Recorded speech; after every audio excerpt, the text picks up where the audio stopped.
Porcine reproductive and respiratory syndrome, or PRRS, is a viral disease that has the potential to infect pigs. It can lead to pneumonia as well as reproductive failure in sows, plus it's shown increased mortality in adult pigs and younger piglets.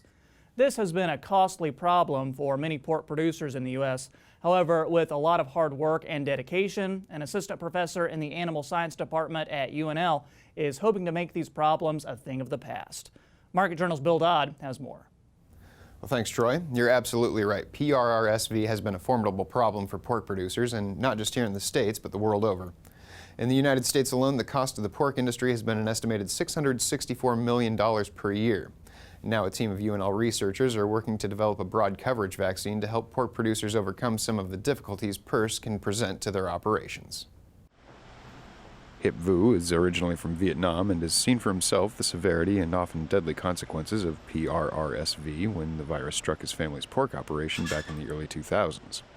That first-hand encounter has driven Hiep to further his education and embark in research here at the University of Nebraska-Lincoln in hopes of developing a vaccine that could one day be of help to his family and pork producers worldwide. I grew up in the swine farm in Vietnam, and up to 2005-2006, at that time, we call PRRS is the most dominant prevalent disease in Vietnam, and also new disease. So when I was in vet school, people talking a lot about the disease, and I saw that affecting my parents' farm as well. So I want to study PRRS and especially design vaccine or something that I hope it can help control the virus. Because I want to study PRRS, and then I started to looking for the university, especially the professor, whoever work on PRRS, and that's also one of the reasons I choose to come to Nebraska. Since the discovery of the virus, PRRS has been spreading worldwide and is now considered an endemic in most pig-producing countries. Now an assistant professor at UNL, Hiep is hopeful to create a universal or broadly protective vaccine that could protect against multiple variants of the virus that are currently circulating. One reason the virus has been so problematic is the fact that it is very easily communicable among diseases as humans spreading a common cold virus. If you bring the swine that infected with the virus into your operation, then you bring the virus in. And then for example, truck that transport pig contaminated and enter to your operation, you can also transmit the virus. Another source that people have been talking is through air. For example, the virus can be shedded through the air. So very much like a cold. Yep, quite similar. Keeping a close eye on your herd is paramount when detecting this particular virus. If you're suspicious of an outbreak in your operation, it's important for a producer to look for the telltale signs of the virus, such as discharge from the eyes and nose, labored abdominal breathing, or premature farrowing.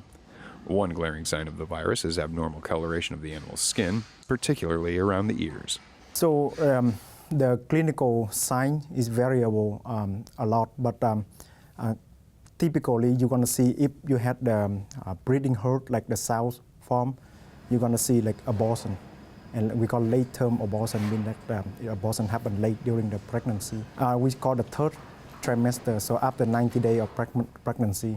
And then you're going to see increase in mortality of the breeding piglet.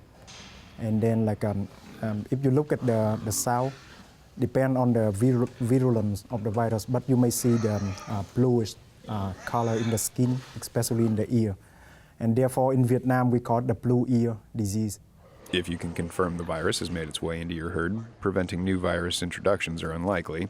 Management practices should be committed to moving towards stability by managing risk factors, both internal and external, to minimize transmission and maximize immunity. In the short term, your best course of action may simply be putting the herd in a quarantine of sorts. So, depend on the operation. They may do, for example, some farm, they may depopulation the whole thing and then redo it again, buying the new non-infected pig. But other farm, they may choose, for example, they close the herd.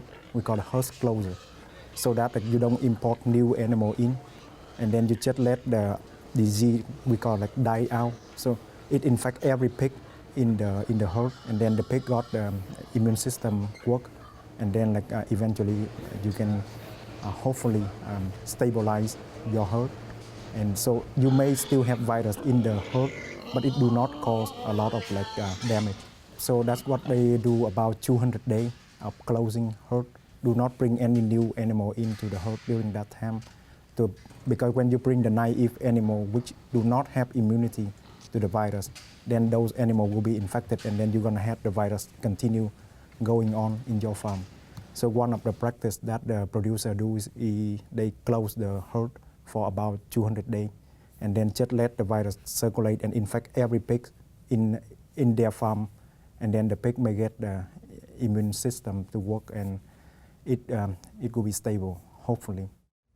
Hiep tells me he's hopeful to have the vaccine completed in the coming years. In the meantime, however, he says there are other vaccine options available, but they may not cover all the variations of the virus. Now, this is something we're going to keep an eye on as his research continues. And in the coming weeks, we're going to provide you with the latest updates on African swine fever. However, that's what I've got my eye on this week. We'll send it back to you, Troy.